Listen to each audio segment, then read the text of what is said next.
History tells the story of a colony where 115 people suddenly seemed to vanish from the face of the earth. I'm talking about the Roanoke Colony. Let's begin. After Christopher Columbus discovered America in 1492, Spain and Portugal began expanding their empires by claiming territories across the world.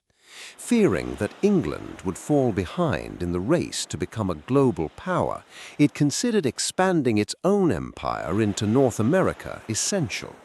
For this reason, in 1585, under the leadership of Sir Walter Raleigh, England attempted to establish its first settlement at the Roanoke Colony. However, the attempt failed due to attacks by the local tribes and a lack of necessary supplies.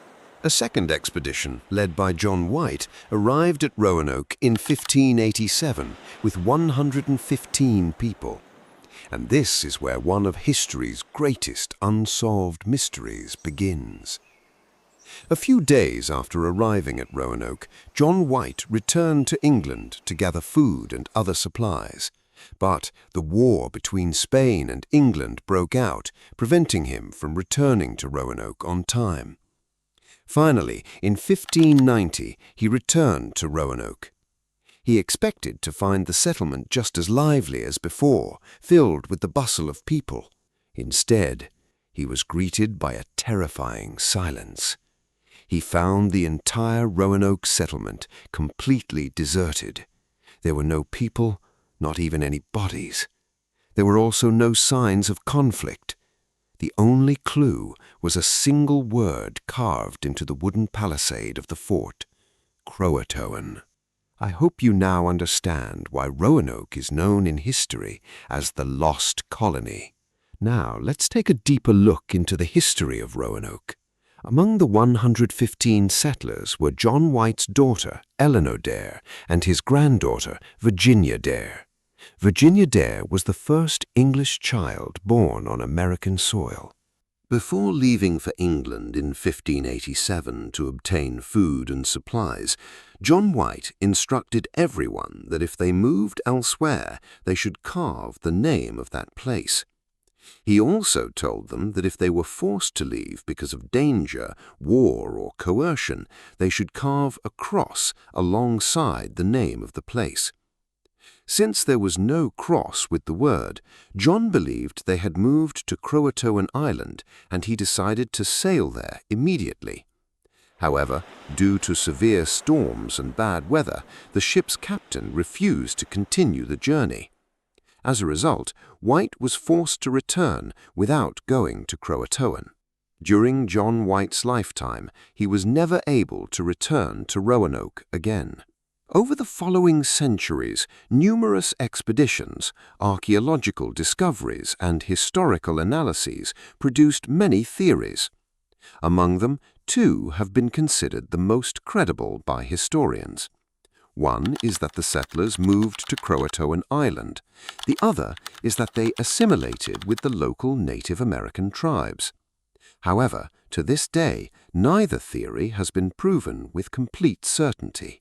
While researching the Roanoke Colony, the theory that seemed most convincing to me is the one that suggests the settlers moved to Croatoan Island. First, John White found the place name carved exactly as he had instructed. There was no cross carved alongside it, which suggests they were not forced to leave and that no war had taken place. When John White returned to Roanoke in 1590, he also found no signs of any conflict.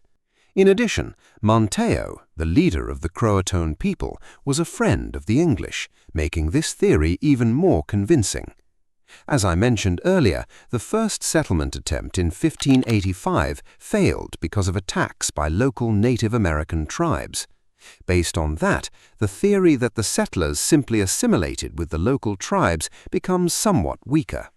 Once again, I want to emphasize that the Croatoan Island theory is my personal conclusion based on in-depth research. It may not be entirely correct. So even after 400 years, no one has been able to say with certainty what really happened to those 115 people of Roanoke. Did they move to Croatoan Island or merge with the Native Americans? Or did something else happen that left no trace in history? Perhaps the answer is still buried beneath the ground, and that is why the lost colony of Roanoke remains one of history's most fascinating and unsolved mysteries. So what do you think happened to those 115 people? Be sure to let me know in the comments. Thank you for watching and taking the time to understand this story. If you'd like to explore more hidden chapters of history, consider subscribing to my channel.